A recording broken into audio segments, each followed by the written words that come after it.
رمضان کے مہینے کی خاص فضیلت کہ شیاطین اللہ تعالیٰ کے حکم سے قید کر دیے جاتے ہیں اور کچھ ہی دنوں کے بعد شیطان پھر سے آزاد ہو جائے گا۔ شیطان انسان کو لمحے لمحے بہکانے کے لیے ہے، انسانیت کو اس سے خبردار کیا ہے کہ شیطان تمہارا کھلم کھلا دشمن ہے۔ یہ جو آیت آپ کے سامنے تلاوت کی ہے سورہ فاطر کی، ان الشیطان لکم عدو، شیطان تمہارا دشمن ہے، فاتخذوہ عدوا، تو بس تم بھی اسے اپنا دشمن سمجھو۔ انما یدعو حزبہ، اس کا پورا لشکر ہے، وہ خود بھی اور اس کا پورا لشکر اور گروہ تمہیں بلاتا ہے، کس لیے؟ لیکونوا من اصحاب السعیر، کہ وہ اپنے ساتھ تمہیں بھی جہنم کے گڑھے میں لے کے جانا چاہتا ہے۔ شیطان انسان سے برائی کرا لیتا ہے، برائی کے لمحے اسے تسلی دیتا ہے۔ اللہ تعالیٰ قرآن میں ارشاد فرماتے ہیں کمثل الشیطان اذ قال للانسان اکفر، شیطان کو اللہ تعالیٰ نے بیان کیا ہے کہ شیاطین جو ہیں منافقین کی مثال شیطان کی مانند ہوتی ہے۔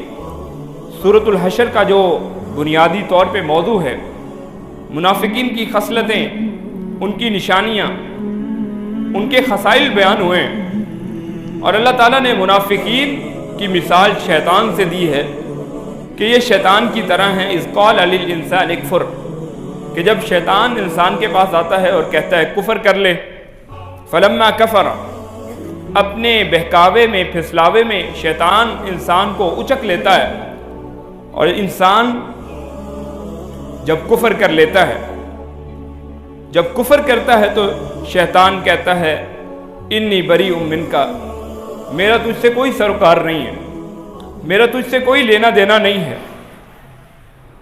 انی اخاف اللہ رب العالمین، انسان سے برائی کرا کے خود پیچھے ہٹ جاتا ہے اور کیا کہتا ہے کہ مجھے تو اللہ سے بڑا ڈر لگتا ہے۔ تو اللہ تعالیٰ کہتے ہیں فَكَانَ عَاقِبَتَهُمَا أَنَّهُمَا فِي النَّارِ خَالِدَيْنِ فِيهَا، منافق ہوں یا شیطان خود ہو، جس شیطان کے بہکاوے میں آ کے منافقین راہ راست سے ہٹے ہوئے ہیں، بہکے ہوئے ہیں، یہ دونوں جماعتوں کا ٹھکانہ کیا ہے کہ یہ جہنم میں جانے والی ہیں، منافقین خود بھی اور جس شیطان کے ہتھے چڑھے ہوئے ہیں وہ دونوں جہنم کی آگ میں جانے والے ہیں۔ وَذَلِكَ جَزَاءُ الظَّالِمِينَ، اور ظالم لوگوں کا تو یہی ٹھکانہ ہے، یہی ان کا بدلہ ہے۔ پھر اللہ تعالیٰ نے شیطان کی مثال بیان کر کے خاص طور پہ اہل ایمان کو خبردار کیا ہے، یا ایھا الذین آمنوا اتقوا اللہ، اے ایمان والو اللہ کا ڈر اختیار کر لو، اللہ سے ڈرنے لگ جاؤ اور تقوی اور پرہیزگاری کی راہ پہ گامزن ہو جاؤ۔ وَلْتَنظُرْ نَفْسٌ مَا قَدَّمَتْ لِغَدٍ، ہر نفس کو، ہر جان کو یہ دیکھتے رہنا چاہیے کہ وہ کل کے لیے کیا تیار کر رہا ہے، وہ کل کے لیے کیا چھوڑ رہا ہے۔ وَاتَّقُوا اللَّهَ، ایک ہی آیت میں اللہ نے دوسری دفعہ پھر سے کہا کہ اللہ کا تقوی اختیار کر لو۔ یہی روزے کا مقصد ہے، یہی روزہ سکھاتا ہے۔ یا ایھا الذین آمنوا کتب علیکم الصیام، تم پہ روزے فرض کیے گئے ایمان والو، بالکل ایسے فرض کیے گئے کما کتب علی الذین من قبلکم، جیسا کہ تم سے پہلے امتوں پہ روزے فرض تھے، لعلکم تتقون، تاکہ تم تقوی اور اللہ کا ڈر اپنے اندر پیدا کر لو، تمہارے اندر پرہیزگاری کی صفت جو ہے پیدا ہو جائے۔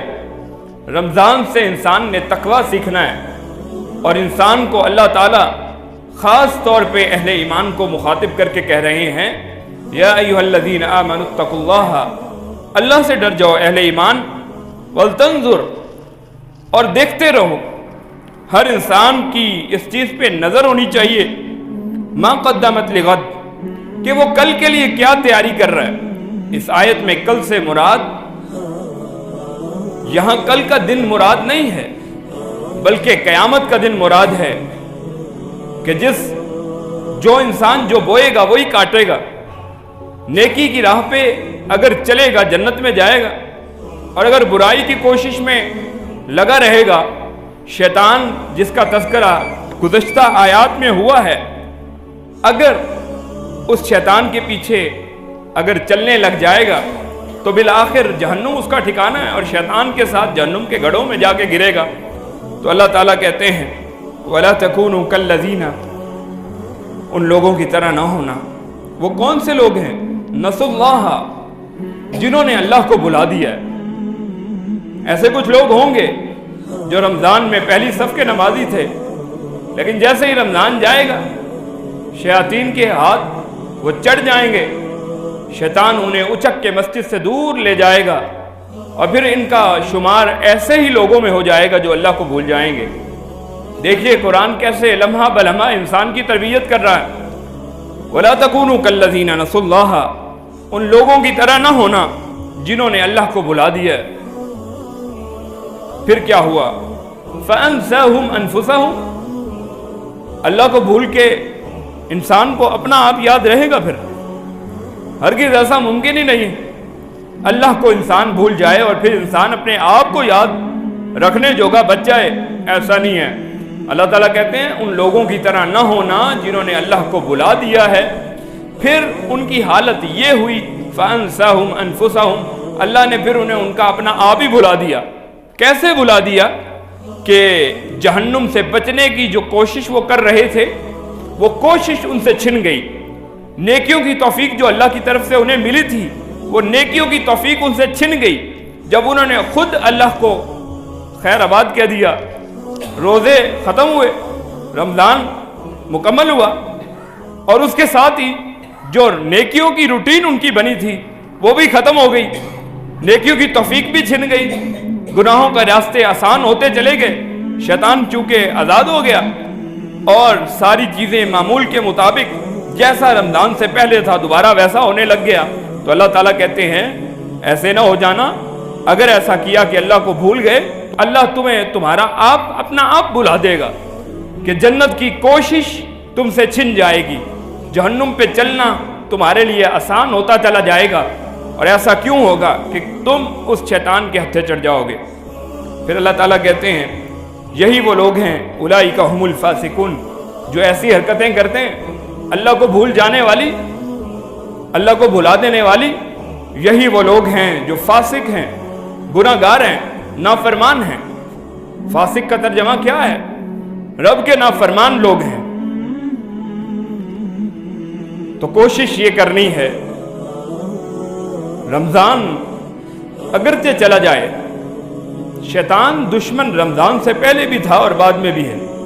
فرق یہ ہوگا کہ وہ کھل جائے گا، لیکن وہ رہے گا دشمن ہی، دوست نہیں بنے گا، دوست ہرگز نہیں بنے گا. گناہ ہم سے کرواتا چلا جائے گا. انسان رات کو سوتا ہے. نبی علیہ السلام کے کتنے فرامین ہیں شیطان کے متعلق. نبی علیہ السلام نے کیا فرمایا؟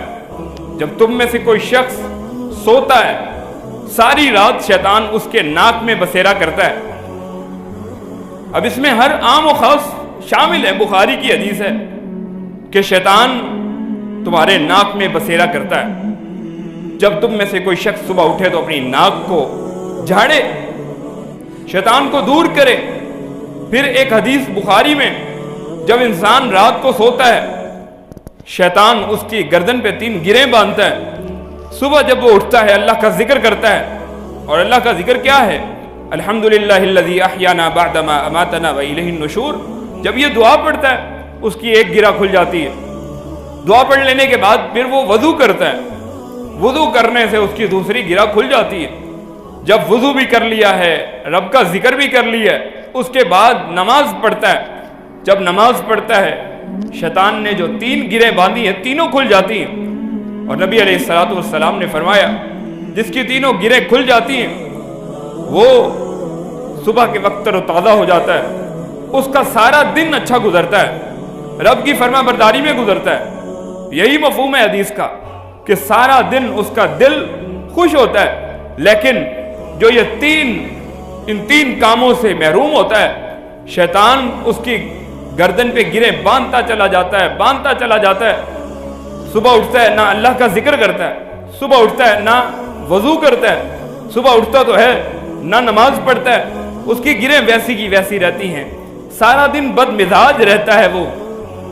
اور پھر ہم شکوے شکایتیں کرتے ہیں، ہماری آپس میں ناچاکیاں ختم نہیں ہوتی، ہماری آپس میں لڑائیاں جھگڑے ختم نہیں ہوتے، فلاں نے جادو کرا دیا ہے، فلاں کی نظر لگ گئی ہے. نبی علیہ السلام ایک چیز کا حل دے کے گئے ہیں. اس شخص کے بارے میں کیا خیال ہے جو صبح اٹھا ہے، لیٹ اٹھا ہے، اور اس کا یہ معمول ہے زندگی کا کہ فجر کی نماز اسے نصیب نہیں ہوتی، فجر کی توفیق اس سے چھینی جا چکی ہے، اللہ نے چھین لی ہے. اور پھر جب بھی وہ اٹھتا ہے شیطان اس کے کان میں پیشاب کر کے چلا جاتا ہے. کیا نبی علیہ السلام کی حدیث میں ہمیں ذرا سا شک ہے؟ اگر نہیں ہے تو پھر ہمیں نماز کے لیے اٹھنا ہے، چاہے رمضان ہو یا غیر رمضان ہو. شیطان دشمن تھا اور دشمن ہے، دشمن رہے گا قیامت کے دن تک، اور انسان کو تنہا تنہا اکیلے چھوڑ دے گا، چاہے جتنی مرضی اس کی بات مان لیں، اس نے کام تو نہیں آنا. یا وہ اللہ کے عذاب سے ہمیں بچانے پہ ذرا سی قدرت تو نہیں رکھتا.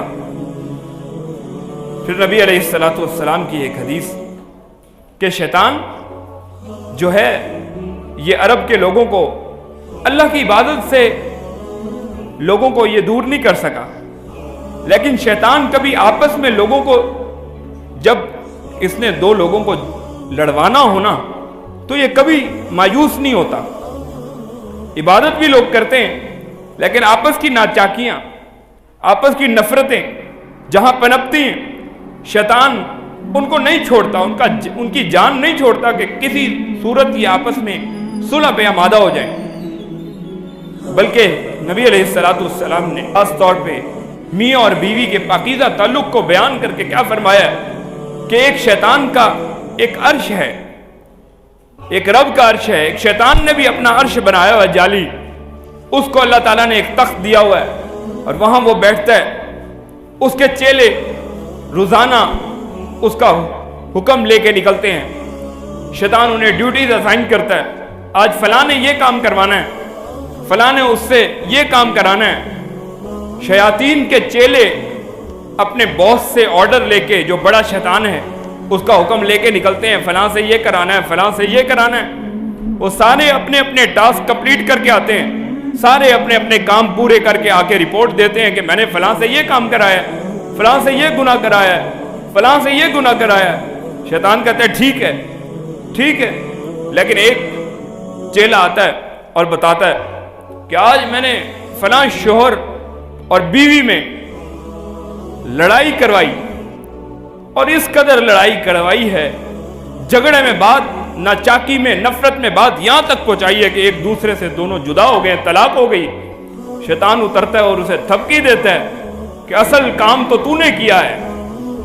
کتنا خوش ہوتا ہے شیطان جب آپس میں، جب انسانوں میں یہ آپس کی نفرتیں پنپتی ہیں، جب جھگڑا ہوتا ہے، ناچاکیاں بڑھتی ہیں، تو شیطان کتنا خوش ہوتا ہے. ایک اللہ تعالیٰ کی ذات ہے، اللہ تعالیٰ کی ذات، اللہ کی فرما برداری جو کرتا ہے وہ جنت میں جاتا ہے. مقابلے میں شیطان کھڑا ہے، شیطان کی بات بھی مانے، رحمان کی بات بھی مانے، ایسا ممکن ہی نہیں ہے. ایک چیز کو چوز کرنا ہے، ایک راستے کو اختیار کرنا ہے.